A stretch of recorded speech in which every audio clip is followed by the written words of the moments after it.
Alors, bienvenue à tous à ce culte conjoint de l'Assemblée Vie Nouvelle de Beauce-Bellechasse et de l'Église Centre-Vie Abondante de Montmagny. Comme on sait, pour cette période de pause qui est décrétée pour le Québec, nous vous recommandons de suivre toutes les recommandations du Bureau de la santé publique afin de limiter la propagation du virus durant cette période de confinement. Vous savez, la parole de Dieu nous demande de nous soumettre à nos autorités civiles.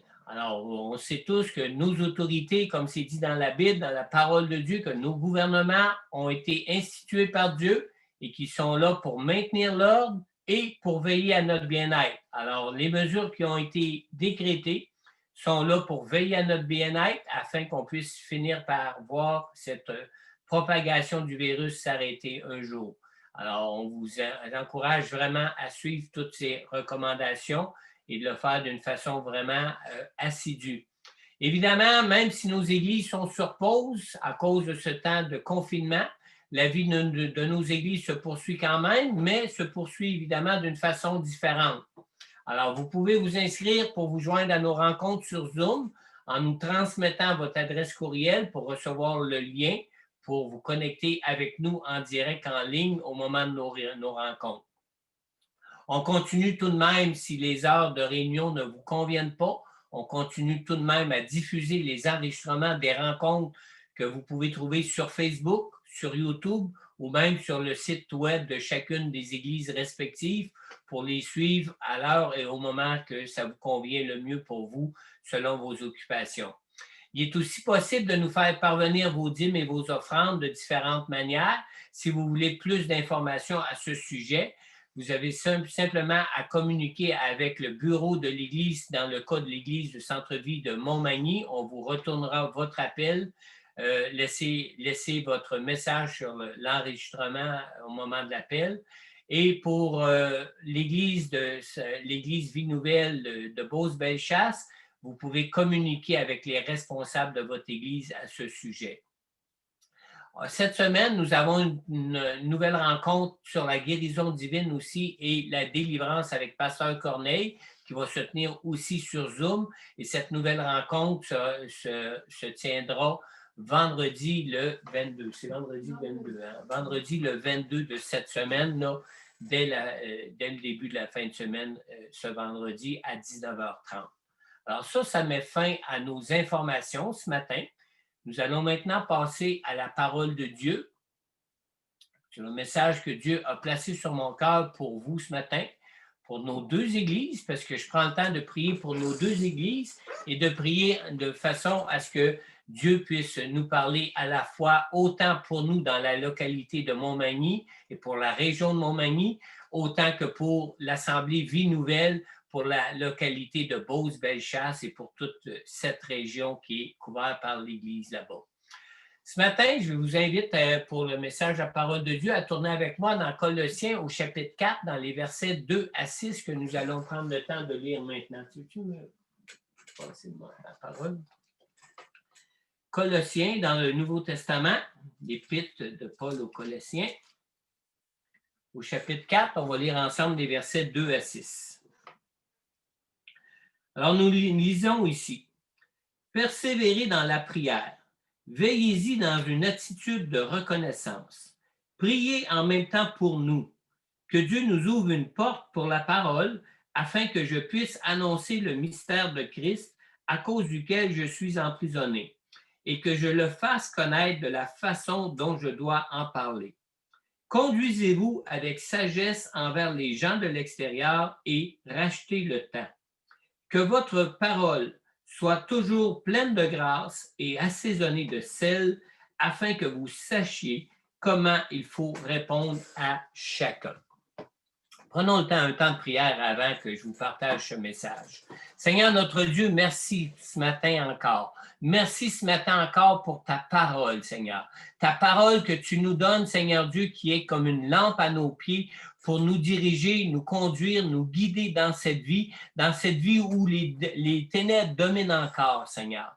Seigneur, merci surtout et particulièrement pour la personne de ton Saint-Esprit que tu nous as donné, Seigneur Dieu, pour être avec nous, de ton Saint-Esprit que tu nous as donné aussi pour ouvrir notre intelligence, Seigneur Dieu, et pour nous donner toutes les révélations que nous avons besoin de connaître de toi pour bien comprendre et pour bien, Seigneur Dieu, suivre ces directives que tu peux nous donner à travers ta parole pour nos vies maintenant, jour après jour dans nos vies. Et je te prie que plus particulièrement ce matin, Seigneur, que l'onction de ton esprit réside sur chacun de nous, particulièrement face à ces temps difficiles que nous traversons et ces temps difficiles qui nous sont annoncés pour cette année qui vient de débuter, Seigneur.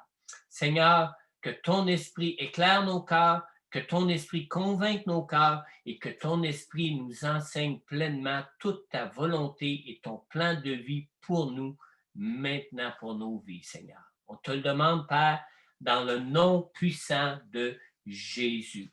Et si vous êtes d'accord avec cette prière, vous pouvez tous vous-même dire Amen à cette prière. Amen. J'ai intitulé mon message ce matin « Connaître le succès promis ».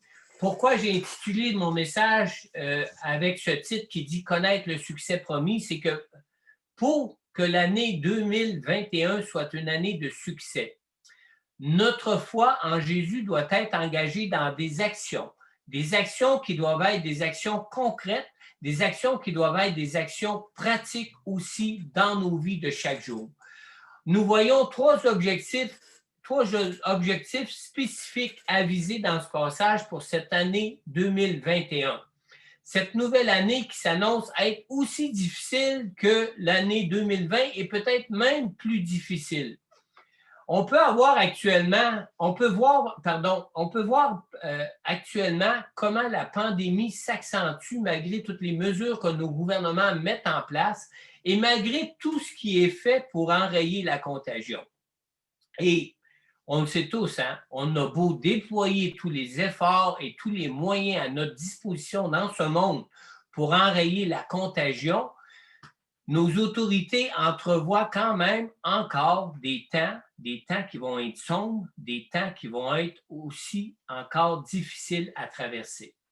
D'autre part, si vous avez suivi les infos cette semaine à la télévision, nous voyons que nous vivons aussi des temps politiques très instables, des temps qui menacent même la paix et qui favorisent même le désordre social. On voit comment la paix sociale tient vraiment juste à un fil quand un pays comme notre pays voisin, qui est un exemple mondial de la démocratie, quand un pays comme lui peut se retrouver au bord d'une guerre civile comme on a pu le voir cette semaine et comme on le voit qui continue d'être annoncé dans les infos, dans les nouvelles au sein de nos sociétés. Mais et là, c'est une bonne nouvelle parce que les choses ont beau aller mal, mais le Seigneur est là. Le Seigneur est là avec nous pour traverser ces temps qui peuvent nous être très difficiles à chacun de nous. Même au milieu de ces temps difficiles, le Seigneur a pour nous de grandes et belles promesses pour nos vies. Notre Dieu est celui qui a vaincu ce monde. Le Seigneur Jésus a vaincu les puissances de ce monde et les puissances spirituelles qui agissent et qui dominent dans ce monde. J'aimerais vous inviter maintenant à tourner avec moi dans Colossiens, dans le même épître qu'on a lu tantôt, mais dans le chapitre 1, on va lire ensemble les versets 15 à 20 pour poursuivre ce message ce matin. Colossiens chapitre 1, les versets 15 à 20. On lit ici: le Fils est l'image du Dieu invisible, le premier-né de toute la création. En effet, c'est en lui que tout a été créé dans le ciel et sur la terre, le visible et l'invisible, trône, souveraineté, domination, autorité. Tout a été créé par lui et pour lui. Il existe avant toute chose et tout subsiste en lui. Il est la tête du corps qu'est l'Église. Il est le commencement, le premier-né d'entre les morts, afin d'être en tout le premier. En effet, Dieu a voulu que toute sa plénitude habite en lui. Il a voulu par Christ tout réconcilier avec lui-même, aussi bien ce qui est sur la terre que ce qui est dans le ciel, en faisant la paix à travers lui par son sang versé à la croix. Alors, quand on lit ça, on s'aperçoit d'une chose. Rien ne peut empêcher le Seigneur de réaliser pour nous la bonne nouvelle de l'Évangile qui nous a été annoncé. Cette autorité, puis cette puissance de Dieu sont des choses qui sont déjà accomplies en Jésus. Elles ont déjà été complètement accomplies et réalisées à la croix. Alors Jésus détient, depuis sa résurrection, suite à son sacrifice sur la croix, où, dans son amour, il a souffert et mort pour nous, Jésus détient depuis ce moment cette autorité, cette puissance de Dieu sur toute chose qui est créée, autant sur la terre que dans le ciel. Vous savez, à la venue de Jésus dans ce monde, le soir même de sa naissance, les anges dans le ciel ont annoncé cette bonne nouvelle de l'Évangile qui contient cette promesse de paix pour nos vies dans ce monde. Même dans ce monde maintenant où on rencontre plusieurs difficultés, où c'est une vie qui peut être pour certains beaucoup même difficile. On lit dans Luc au chapitre 2, dans le verset 13 et 14. La parole de Dieu nous dit ici, « Et tout à coup, une foule d'anges de l'armée céleste se joignit à l'ange.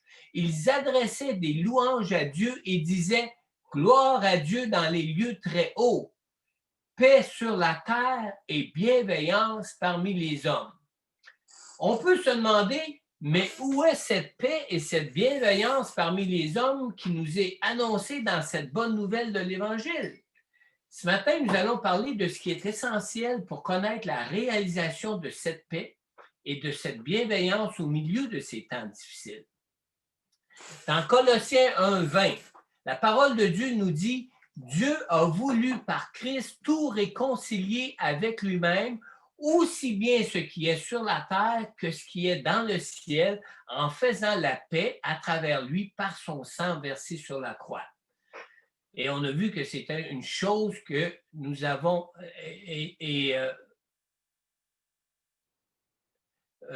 cette chose-là, cette paix-là que nous devrions connaître de Dieu, c'est une chose que nous avons déjà fait en invitant Jésus à venir dans nos vies. Maintenant, quand on lit un petit peu plus bas au verset 23, nous lisons ici « Mais il faut que vous restiez fondés et inébranlables dans la foi, sans vous détourner de l'espérance de l'Évangile que vous avez entendu, qui a été proclamé à toute créature sous le ciel. » Alors, cette paix, cette bienveillance des hommes ne prendra définitivement place dans ce monde qu'une fois que le Seigneur Jésus reviendra.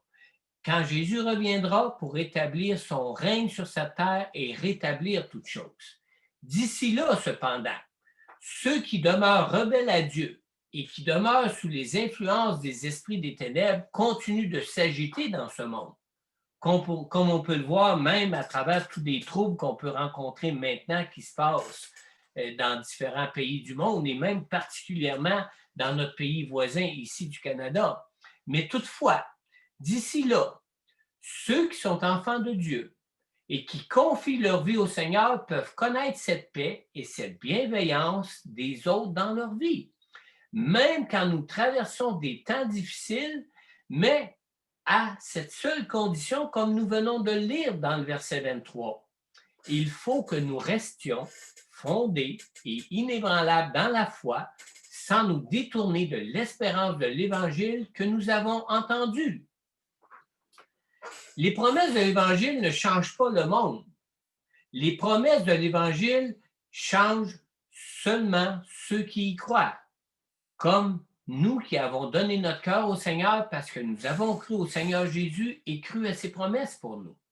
Et en plus, pour ceux qui croient à ses promesses et qui s'y attachent, le Seigneur les garde même au milieu des temps difficiles, comme on peut le voir dans l'histoire du naufrage de l'apôtre Paul qu'on retrouve dans le livre des Actes.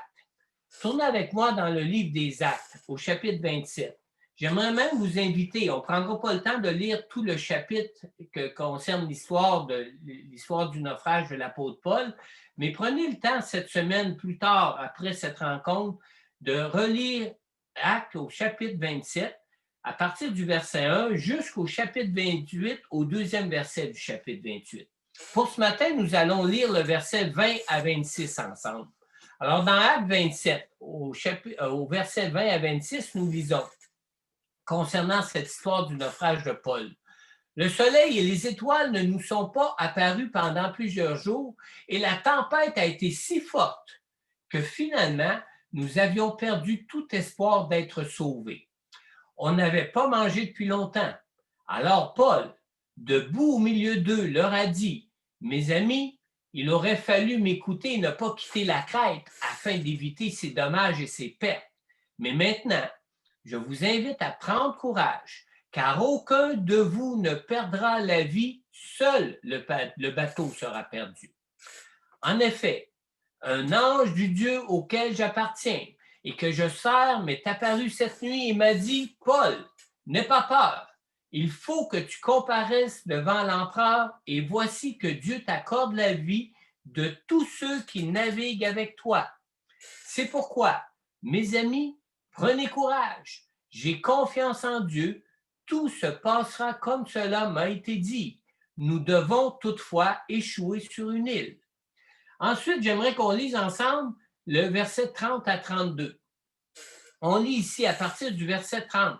« Mais alors que les marins cherchaient à s'échapper du bateau et mettaient le canot à la mer sous prétexte de jeter les ancres situées à l'avant, Paul a dit à l'officier et aux soldats, « Si ces hommes ne restent pas sur le bateau, vous ne pouvez pas être sauvés. » Alors, les soldats ont coupé les cordages du canot et l'ont laissé tomber. Nous voyons deux choses ici. Suivez-moi bien. Premièrement, dans le verset 20 à 26, nous voyons que même au milieu des choses difficiles à traverser, Dieu garde ceux qui croient à sa parole. Et la deuxième chose, dans les versets 30 à 32, nous voyons aussi que quand nous traversons des choses, des moments difficiles, pour être gardés selon ce que Dieu nous le révèle, nous devons nous attacher à ce qu'il nous fait connaître.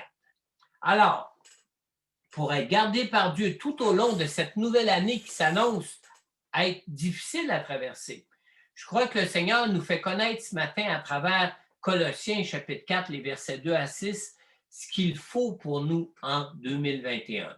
Je crois qu'à travers ce passage, que Dieu nous parle spécifiquement sur trois choses auxquelles nous devons nous attacher en 2020, comme l'apôtre Paul s'était attaché à ce que les anges de Dieu lui avaient révélé concernant leur naufrage. Première chose que nous avons lue, c'est notre besoin de persévérer dans la prière. Dans Colossiens 4, au verset 2, on a lu « Persévérer dans la prière, veillez-y dans une attitude de reconnaissance. » Vous savez, cultiver une vie de prière, c'est essentiel pour notre foi en Dieu.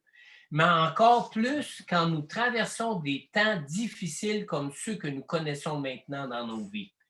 Dans Philippiens 4.6, on a vu il y a 2 semaines, dans le message il y a 2 semaines, la parole nous dit ici, ne vous inquiétez de rien, mais en toute chose, faites connaître à Dieu par des prières et des supplications, faites connaître, vos besoins à Dieu par des prières et des supplications dans une attitude de reconnaissance. Alors, quand les choses vont bien, c'est déjà un combat, vous savez, de demeurer dans la foi en Jésus, particulièrement dans un monde dans lequel nous vivons. Alors, imaginez quand les choses vont mal, combien le combat est encore plus grand pour demeurer dans la foi et pour être dans la paix de Dieu dans des moments difficiles. Alors, dans des temps difficiles comme ces temps de pandémie que nous traversons, Dieu est le seul qui peut nous garder, le seul qui peut nous assurer de nous en sortir intacts. toutes ces choses, comme se laver les mains, comme le confinement, comme la distanciation, comme même porter le couvre-visage, toutes ces choses préviennent à la contagion. Mais aucun de ces moyens ne peuvent nous assurer de connaître la paix que Dieu seul peut nous donner à travers ces moments difficiles. Les différents vaccins aussi nous assurent un taux d'efficacité quand même très élevé. Et Dieu peut même utiliser tous ces moyens humains que nous avons pour nous garder contre ce virus. Mais, en bout de ligne, seul Dieu a toute l'autorité et toute la puissance pour nous en sortir intacts, comme c'est le cas quand Dieu intervient d'une façon miraculeuse dans nos vies. On connaît pour la plupart de nous des gens ou pour nous-mêmes dans nos vies, avoir reçu ou avoir vu des gens avoir reçu des miracles de Dieu ou ce que face à une maladie, face à une situation quelconque, face à un problème quelconque, on disait « Ah, il n'y a plus rien à faire, c'est impossible, on est devant un mur » et qu'on pouvait voir Dieu intervenir d'une façon miraculeuse dans ces situations. C'est la même chose face à la pandémie. Même si on peut avoir beaucoup de moyens humains, même si on peut avoir de grands moyens humains, il ne reste que seul Dieu peut intervenir et il peut même intervenir d'une façon surnaturelle de façon à ce qu'on soit gardé intact au milieu de ces difficultés dans nos vies. Mais il reste toutefois, il reste que cette grâce de Dieu est conditionnelle à notre foi et conditionnelle à notre besoin de persévérer et de veiller dans la prière. On a donc besoin de nous discipliner nous-mêmes, de nous discipliner pour mener à bonne fin la prière, cette prière qui est essentielle pour être victorieux dans nos vies, même au milieu des difficultés que nous pouvons rencontrer. Dans la Bible, la version Esprit et vie, dans une note concernant ces versets de Colossiens 4 qu'on a lu au début, il y a une note qui dit que veiller signifie d'être spirituellement attentif ou sur le qui-vive. Alors, nous devons être sur le qui-vive spirituellement. Nous devons être attentifs aux choses de Dieu et à Dieu lui-même spirituellement pour traverser ces choses de la vie. Pour pouvoir nous consacrer intensément à la prière, nous devons donc faire preuve de vigilance pour avoir cette vigilance spirituelle dans nos vies. Nous devons être résolus à ne pas nous laisser détourner de ce besoin que nous avons de prier pour être spirituellement toujours sur le qui-vive. Vous savez, Satan agit le plus souvent de deux manières pour nous arrêter de prier. Un, il le fait en suggérant des faussetés à nos pensées, soit en nous disant qu'il n'est pas nécessaire de prier autant, ou soit en nous disant que c'est inutile de prier et que de toute façon, Dieu sait déjà que nous croyons en lui pour être gardés par lui. Maintenant, si l'on croit à ces mensonges du diable, nous passons à côté de notre besoin essentiel d'être spirituellement sur le qui-vive pour être toujours prêt, pour être même tout près du Seigneur quand nous traversons des difficultés. Deux, Satan le fait aussi, pour nous arrêter de prier, le fait aussi et plus qu'on peut le penser. Et comment qu'il fait? Il fait en jouant de jour en jour sur nos propres préoccupations personnelles. Nous plaçons souvent nos priorités à la mauvaise place. Nous sommes un peu souvent comme dans l'histoire de Marthe et Marie qu'on trouve dans l'Évangile de Luc. Dans l'Évangile de Luc, au chapitre 10, au verset 38 à 42, vous pourrez le lire plus tard chez vous à la maison. Dans cette histoire-là, on voit Marie être distraite par toutes sortes de tâches à faire. On voit Marthe plutôt. On voit Marthe être distraite par toutes sortes de tâches à faire. Alors que Marie, elle, se tenait aux pieds de Jésus. Alors, nous rendons la tâche facile à Satan quand nous considérons nos activités de chaque jour plus importantes que notre relation avec Dieu dans la prière pour nous garder tout près de Dieu. Dans Luc au chapitre 10, dans cette histoire, dans le verset 41 et 42, Jésus répond à Marthe dans ses préoccupations. Jésus lui dit, « Marthe, Marthe, tu t'inquiètes et tu t'agites pour beaucoup de choses. Marie, elle, a choisi la bonne part et cette part ne lui sera pas enlevée. » Alors, vous savez, trop souvent, nous ne prions aussi que seulement à certaines occasions, seulement qu'à l'occasion. Nous prions quand nous sommes mal pris ou nous prions seulement quand nous en avons envie. Mais persévérer dans la prière pour demeurer sur le qui-vive spirituellement est une expression qui implique de la vigilance et de la détermination. Jésus est le modèle de prière par excellence. Jésus est notre meilleur exemple en ce qui concerne de mener dans la prière le bon combat de la foi. Alors, pour ne pas être distrait, vous savez, Jésus se retirait à l'écart pour prier. Mais Jésus priait aussi même en plein milieu, là où se trouvait même au feu de l'action. Au feu de l'action même Jésus était toujours près de son Père, près de Dieu à travers la prière. On peut même penser, dans ce cas, on peut même penser au prophète Daniel qui était un homme de prière, au prophète Daniel qui, au milieu de la fosse ardente, on ne voyait pas seulement Daniel et ses deux compagnons dans la fosse, mais avec lui et ses deux compagnons, on les voyait aussi en compagnie d'une quatrième personne que la parole de Dieu nous parle. Et cette quatrième personne était le Seigneur Dieu lui-même qui les accompagnait au milieu de la fournaise ardente. Une autre chose, dans ces temps où nous sommes confinés à cause de la pandémie, la prière est essentielle pour ouvrir des portes. On a lu dans le verset 3 de Colossiens 4 en débutant, « Priez en même temps pour nous, que Dieu nous ouvre une porte pour la parole afin que je puisse annoncer le mystère de Christ à cause duquel je suis emprisonné. » Alors, depuis le début de la pandémie, avec toutes les contraintes qui nous sont imposées, il est souvent difficile de remplir l'appel de partager la bonne nouvelle de l'Évangile comme nous devrions le faire et comme nous sommes appelés à le faire. C'est là aussi pourquoi je crois que le Seigneur Jésus nous demande particulièrement de prier.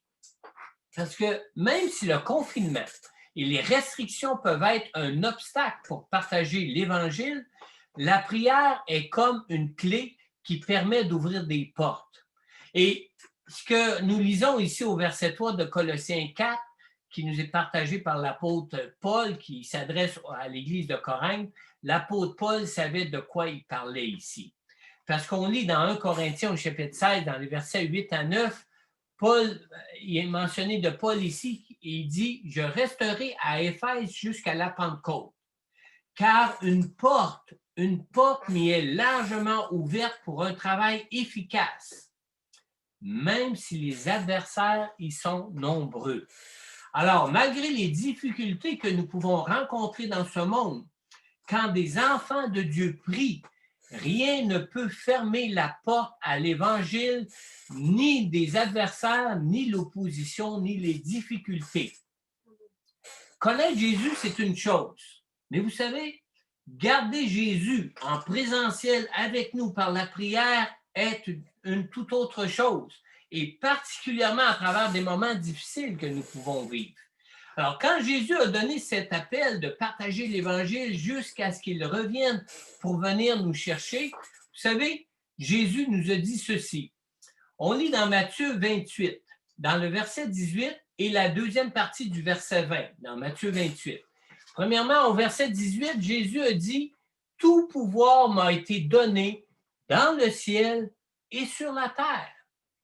Et moi, dit Jésus, je suis avec vous tous les jours jusqu'à la fin du monde. » Alors, par la prière, nous nous assurons la présence du Seigneur avec nous pour ouvrir des portes pour l'Évangile, des portes qui seraient impossibles à ouvrir de par nous-mêmes.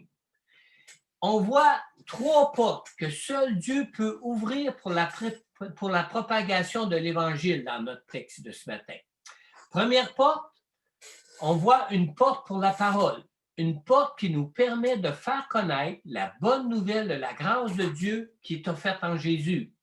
On lit à ce sujet dans Romains, au chapitre 1 et au verset 16, dans la première partie du verset 16, « En effet, je n'ai pas honte de l'Évangile de Christ. » Et écoutez bien, ça nous dit ici dans le verset 16, c'est la puissance de Dieu pour le salut de tout homme qui croit. Alors, vous savez, les mots que nous disons ont une grande importance. Il ne faut jamais sous-estimer la puissance d'une parole. Un juge n'a qu'à dire quelques mots et la vie d'un homme est sauvée ou condamnée. Un médecin ne dit que quelques mots et un patient éclate de joie ou sombre dans le désespoir. Alors, imaginez la puissance de la parole de Dieu qui, elle, peut sauver toute personne qui croit. Il s'agit que nous demandions à Dieu d'ouvrir une porte pour partager l'Évangile, pour voir une personne qui croit en Dieu être sauvée par lui. Jésus, vous savez, est lui-même la parole de Dieu qui est venue vers nous, comme on le lit dans l'Évangile. Et la parole a été faite chair et est venue dans ce monde de ténèbres. Alors, nous devons, par la prière, avoir cette présence de Jésus avec nous pour avoir une parole qui va être dite à propos dans notre partage de l'Évangile.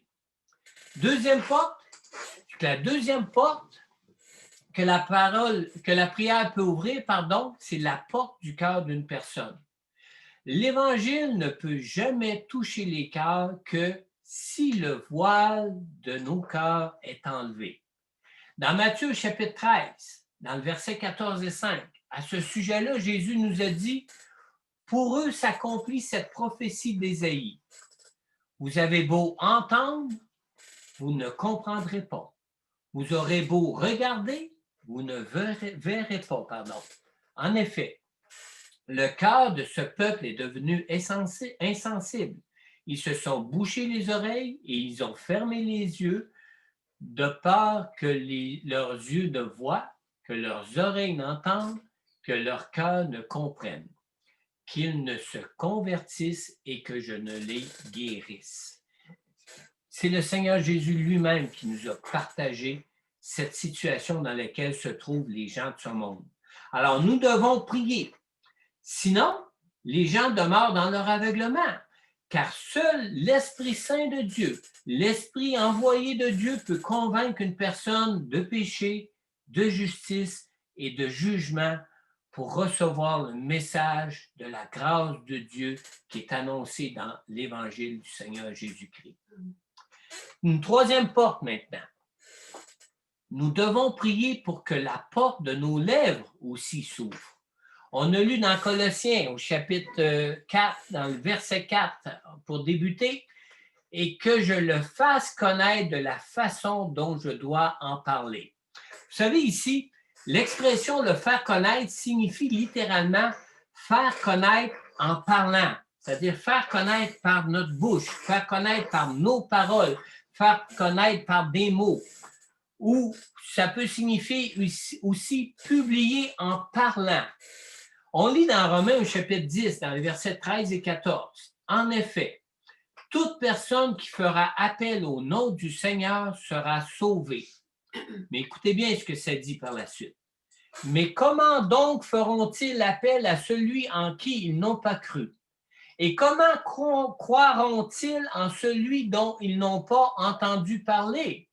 Et comment entendront-ils parler de lui si personne ne l'annonce? » Et on pourrait dire ici, si personne n'en parle, alors c'est de notre devoir et de notre appel de parler et de partager de l'Évangile du Seigneur à des gens autour de nous. Nous avons donc à ce sujet besoin de prier. Nous avons besoin de prier pour que Dieu ouvre la porte de nos lèvres. Parce que sinon, comment entendront-ils parler de lui si personne ne l'annonce? Nous parlons souvent comme enfants de Dieu de la nécessité d'avoir un bon comportement aux yeux des gens du monde. Et c'est vrai, nous ne devons pas être une pierre d'achoppement pour les gens du monde qui nous entourent. Mais C'est par la parole de notre témoignage que nous pouvons vaincre ce monde de ténèbres, que nous pouvons vaincre celui qui domine dans ce monde des ténèbres. Et l'on parle ici non pas de notre témoignage personnel, mais du témoignage de l'Évangile lui-même, de la lumière qui est venue pour éclairer ce monde de ténèbres qui fait fuir les ténèbres devant nous. Alors, notre témoignage, c'est seulement que on est appelé à donner ce que Dieu a fait pour nous dans nos vies. Notre témoignage personnel est important, mais notre témoignage personnel est seulement qu'un préambule qui, lui, permet d'emmener l'attention sur le témoignage de l'Évangile lui-même, parce que c'est cette parole de l'Évangile qui a la puissance de les sauver. Mais ce qui est la puissance de Dieu qui sauve ceux qui croient que Dieu existe, c'est donc le témoignage de l'Évangile. Ce témoignage de l'Évangile qui est d'ouvrir la bouche pour dire que Jésus sauve. Maintenant, pour terminer, on a lu dans Colossiens 4, dans les derniers versets, les versets 5 et 6, on a lu ici « Conduisez-vous avec sagesse envers les gens de l'extérieur et rachetez le temps. Que votre parole soit toujours pleine de grâce et assaisonnée de sel, afin que vous sachiez comment il faut répondre à chacun. » Alors, mon dernier et troisième point. Nous devons prier pour saisir toutes les occasions et pour parler de la bonne manière en ce qui concerne le témoignage de l'Évangile. Quand les temps sont difficiles, vous savez, nous sommes tous portés à nous relâcher plutôt qu'à nous fortifier. On lit à ce sujet dans Galates au chapitre 6 au verset 9, la parole de Dieu nous dit « Ne négligeons pas de faire le bien, car nous moissonnerons au moment convenable si nous ne nous relâchons pas. » Alors, c'est important de ne pas se relâcher et c'est important de nous fortifier pour persévérer même au milieu des temps difficiles. Le moment où ça peut faire du bien d'entendre une bonne nouvelle n'est pas quand les choses sont à leur meilleur. Les meilleurs temps où une bonne nouvelle est bienvenue, le meilleur temps où une bonne nouvelle est bien appréciée, ce meilleur temps se trouve au moment où les choses vont le plus mal. Et je crois que même si les choses vont mal, ce n'est pas un moment pour nous relâcher. Au contraire, c'est un moment où cette bonne nouvelle peut être le mieux reçue comparativement à tout autre moment dans ce monde. Alors, vous savez, on est de nature à chercher la facilité. C'est dans notre nature même de chercher les moments les plus propices pour nous acquitter de nos tâches. Par exemple, on remet la tonte de notre gazon pour une journée où il va faire moins chaud ou pour une journée où il va faire plus chaud, même pour nous détendre ou au moment où on prend le temps, même pour nous détendre, on prend le temps de prier le Seigneur pour pouvoir bénéficier de la meilleure température et de la température idéale pour nos vacances. Alors, imaginez quand il est question d'une tâche. Colossiens 4,5 nous dit « Rachetez le temps ». La prière dispose l'enfant de Dieu à voir au-delà des difficultés et des restrictions pour saisir les occasions les plus propices pour partager l'Évangile. Et c'est là que c'est important pour nous de persévérer dans la prière. Vous savez, Dieu a le pouvoir d'ouvrir des portes pour l'Évangile, même quand les situations nous semblent les moins propices. Au moment où il a écrit cette lettre aux Colossiens, saviez-vous que l'apôtre Paul se trouvait dans les chaînes? Dans notre situation de confinement, dans notre situation de respect des distanciations, on peut dire que notre situation même ressemble un peu à celle de Paul, qui lui se trouvait en prison à cette époque-là, à ce moment-là. Mais ce qui est curieux dans tout ça, c'est que curieusement, ce qui est particulier dans tout ça, c'est que curieusement, Paul ne demande pas que les Colossiens prient pour que les portes de sa prison lui soient ouvertes.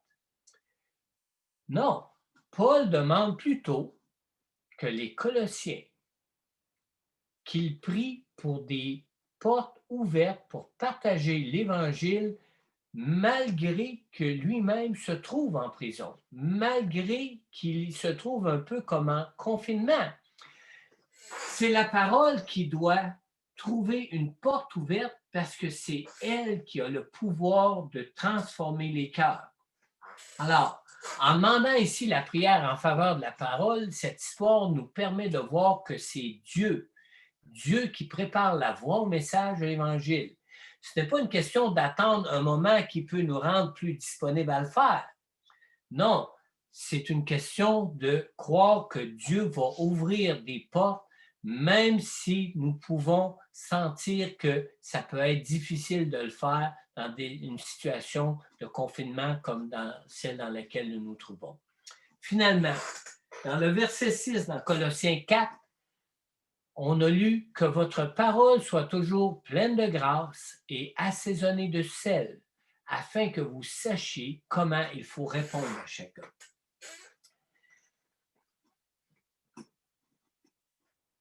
Tristement, je dois vous dire, vous savez, dans des moments difficiles comme ceux que nous traversons présentement, il est facile de parler de tout ce qui concerne nos frustrations face aux restrictions que cette pandémie peut nous causer.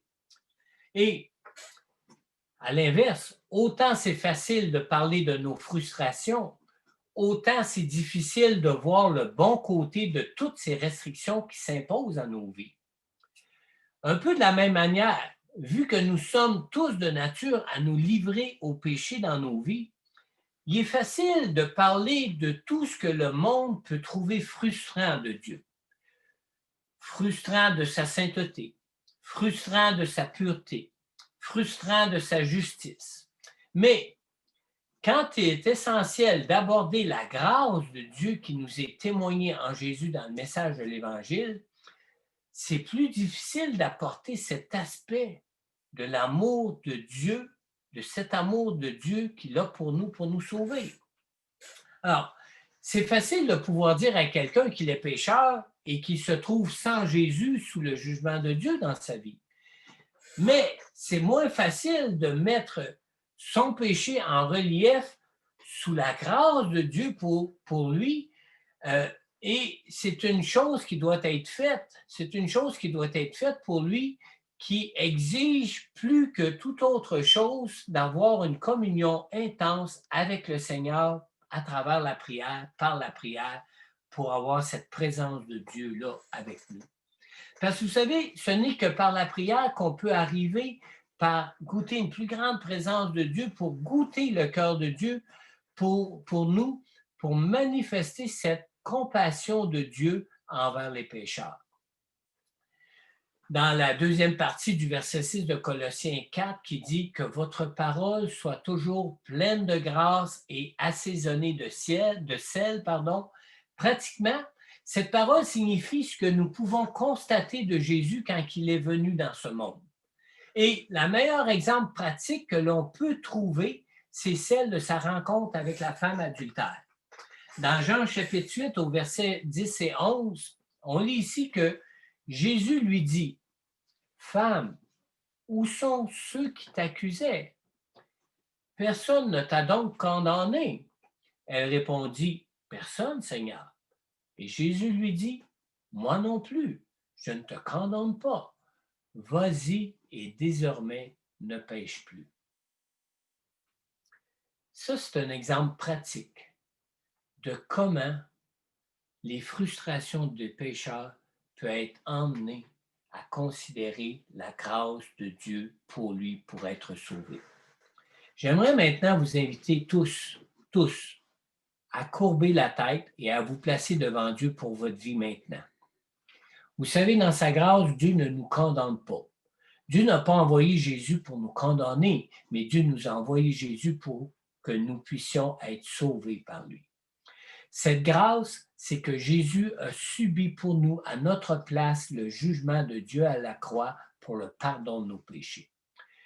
Et lorsqu'on parle d'être assaisonné de sel, on parle de la portée incroyable de cette grâce que Dieu a pour nous. Vous savez, dans sa grâce pour nous, Dieu ne nous a pas seulement donné Jésus pour notre réconciliation avec lui, mais il nous a aussi donné en Jésus la personne de son Saint-Esprit pour changer les pécheurs que nous sommes en hommes nouveaux.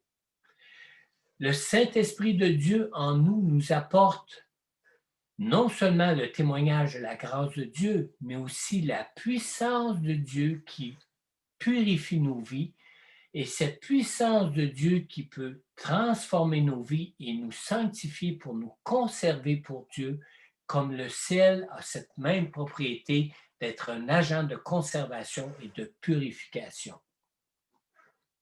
Alors, si tu veux maintenant recevoir Jésus dans ta vie et l'inviter à prendre toute la place dans ton cœur, je t'invite à le faire maintenant en adressant avec moi cette prière au Seigneur.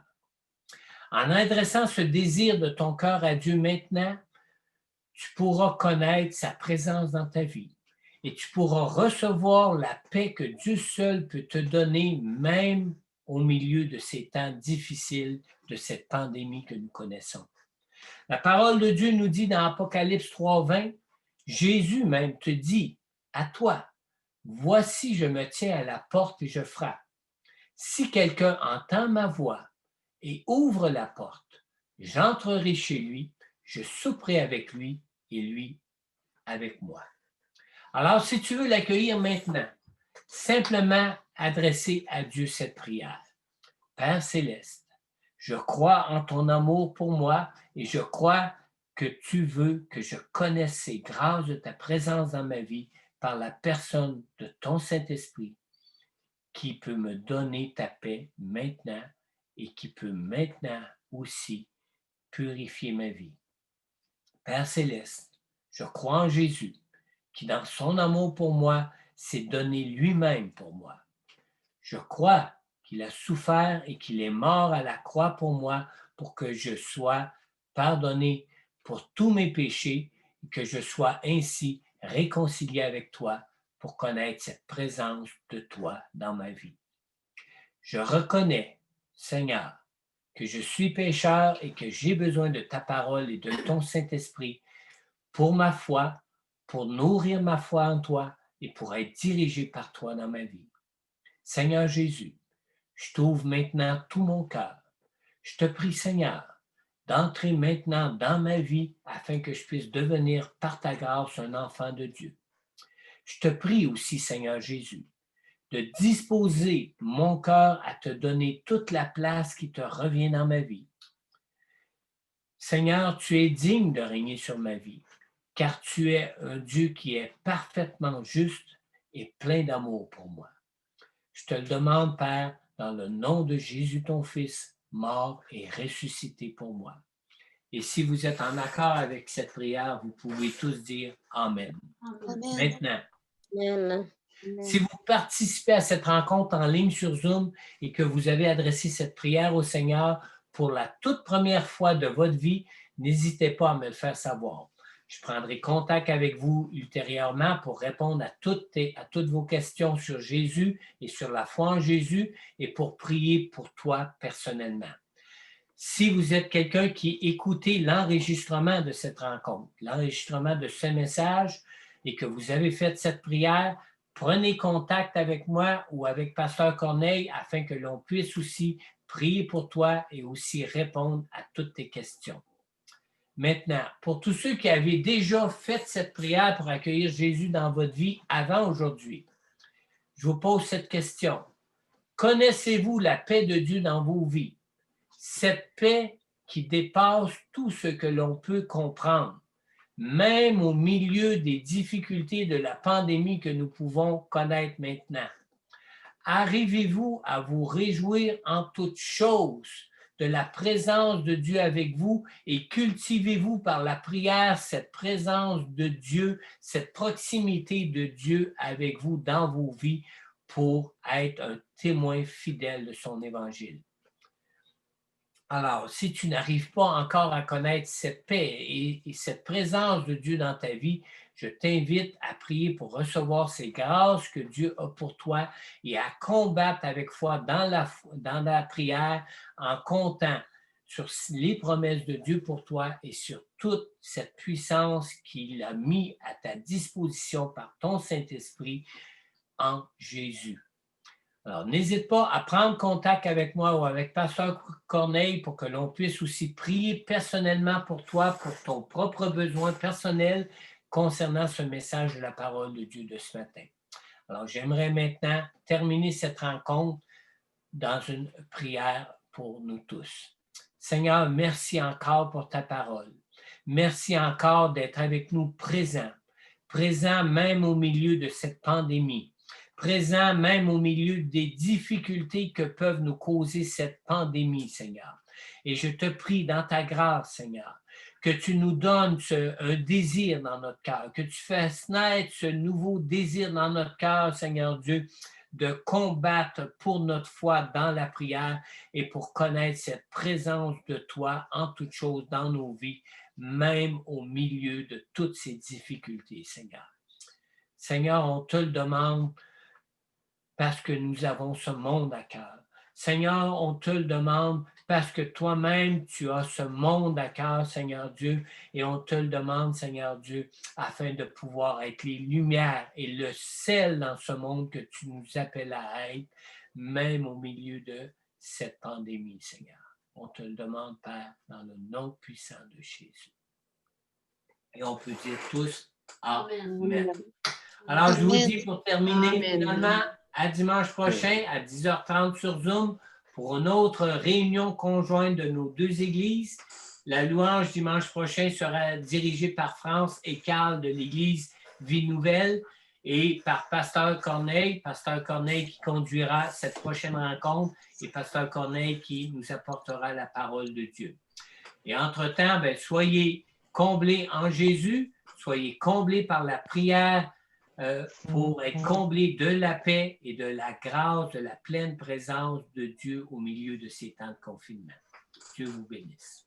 Amen. Amen. Amen. Amen. Amen.